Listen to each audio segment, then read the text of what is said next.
Hello students, welcome back to my channel Commerce Tute, your flight to success. And yes students, today we are going to continue with the remaining characteristics features of business. In the previous video, we have already covered the first 5 points, isn't it? हमने first 5 points features और characteristics of business already explain discuss किए हुए हैं. आज इस video में हम remaining 5 points definitely explain और डिस्कस करेंगे. Before that children, if you are new to my channel, kindly like, subscribe and share. On that note children, let's get started with chapter number 1, 11th commerce. The topic which we are discussing, definitely it is there on the screen, characteristics or features of business. जैसे मैंने आपको already बोला है, हमने 5 points already discuss किए हैं. The first one was an economic activity. Second, two parties, profit motive, production of goods and services, है ना. Fifth था हमारा exchange of goods and services. So today we are going to start with dealings in goods and services. Students, every type of business transaction is concerned with either goods or service, है ना. अगर हम business के बारे में बात करते हैं तो either we are thinking about the goods we are producing, manufacturing, buying, selling, और services which we are providing. So this can be only the things which we are relating it to the business, है ना. In the absence of goods and services business can not take place. Definitely अगर goods and services है ही नहीं तो business will never take place. Business हो ही नहीं सकता. So this goods may be consumer goods और कैपिटल गुड्स. कंज्यूमर गुड्स आप जैसे देख ही सकते हो, यहाँ पर क्लासिफिकेशन दिया है with the help of mouse. I am trying to show you. Consumer goods हमारे डेली कंजम्पशन में जो हम यूज करते हैं, जैसे tea, milk, pencil, books, any good which we consume. Capital goods are the goods which are like fix asset sort of, you can say machinery, plant, furniture, जो इस्तेमाल होते हैं गुड्स को प्रोड्यूस करने में. Those are the necessities, you can से. So goods can be either consumer goods or capital goods. However, services created for business purposes are intangible, है ना.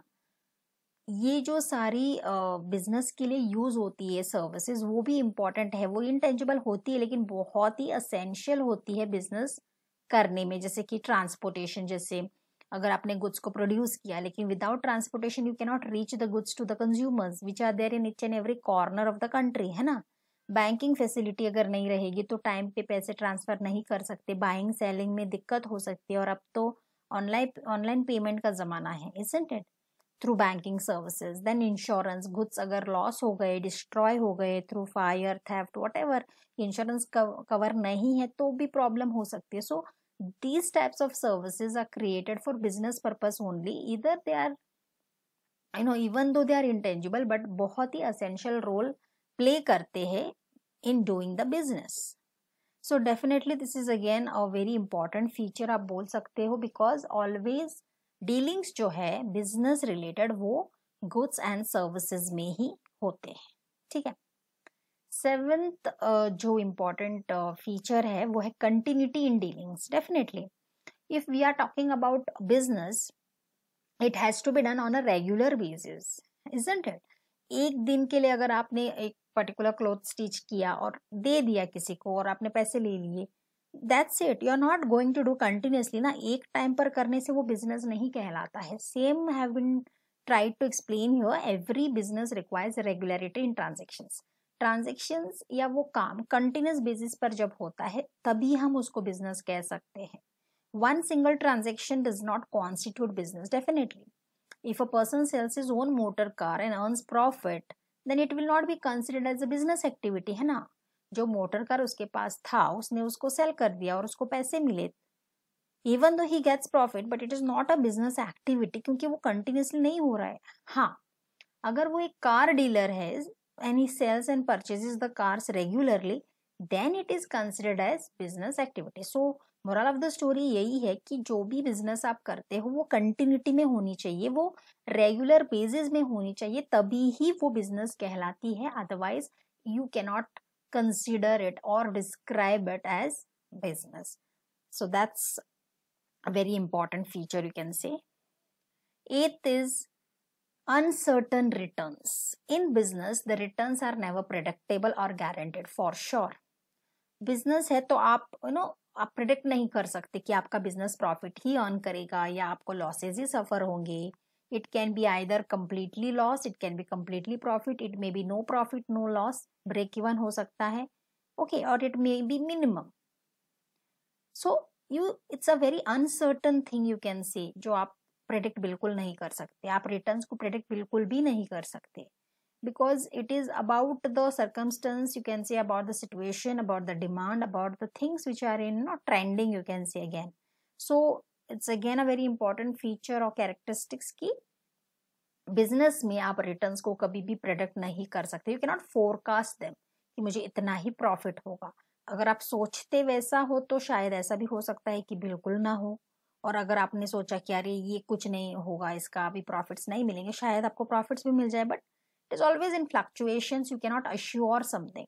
So businessmen may earn profit or suffer a loss. It's a very very very clear, you can say, feature that you cannot assume or predict something about profits.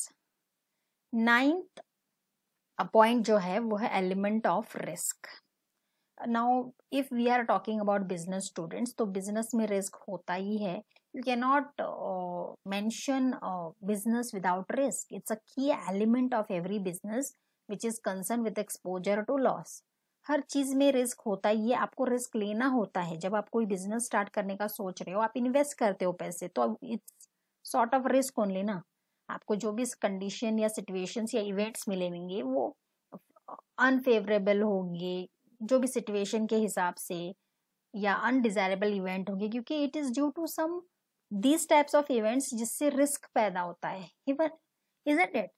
Every business will have some or the other risk. Definitely, intensity of risk can be minimized but cannot be avoided. आप ऐसा सोच सकते हो कि risk का जो impact है वो आप उसको कम करने की कोशिश डेफिनेटली कर सकते हो, लेकिन यू कैनॉट से दैट कुछ रिस्क होगा ही नहीं, ये गलत होगा. Because if particular product you are producing, अगर वो डिमांड में नहीं है, तो आप उसके ऊपर रिसर्च कर सकते हो, स्ट्रैटेजी बना सकते हो, प्लान बना सकते हो, और सोच सकते हो कि आगे चलकर इसको हम कैसे ट्रेंड करें, कैसे डिमांड में लाए. तो वहां पर आप थोड़ा रिस्क मिनिमाइज कर सकते हो. लेकिन कंप्लीटली बिल्कुल पूरा प्रोडक्ट चल ही जाएगा मार्केट में, ऐसा सोचना भी गलत है. Because you cannot avoid risk. ठीक है. There are certain factors students, जैसे बिजनेसमैन के हाथों में बिल्कुल भी नहीं होता है उसका कंट्रोल, जैसे changes in consumer taste, likes dislikes, fashions, changes in the methods of production, fire, theft, natural calamities. Okay, so जो भी फैक्टर्स है ये प्रोड्यूसर के हाथ में बिल्कुल भी नहीं रहता है, बिजनेसमैन के हाथ में बिल्कुल भी नहीं रहता है. So no business is free from all the above factors. So natural calamities आप देख लो, for example the pandemic which is going on, this is not under the control of the businessman, isn't it? So you are not aware what things or what more risk you may be facing in future.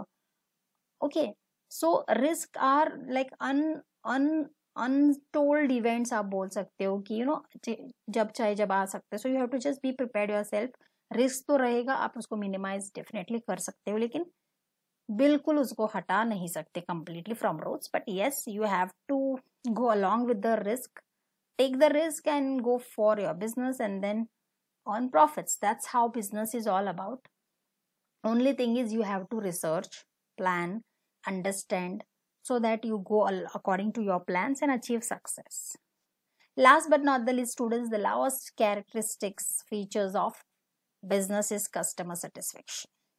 Any business आप consider करो या कोई भी business ले लो, consumer satisfaction is the ultimate aim of all economic activities and business is not exception to it, isn't it? Business का भी यही मुद्दा है कि वो कस्टमर को सेटिस्फाई करे, क्योंकि customer is the person who is going to be there for a long run if you satisfy his or her needs.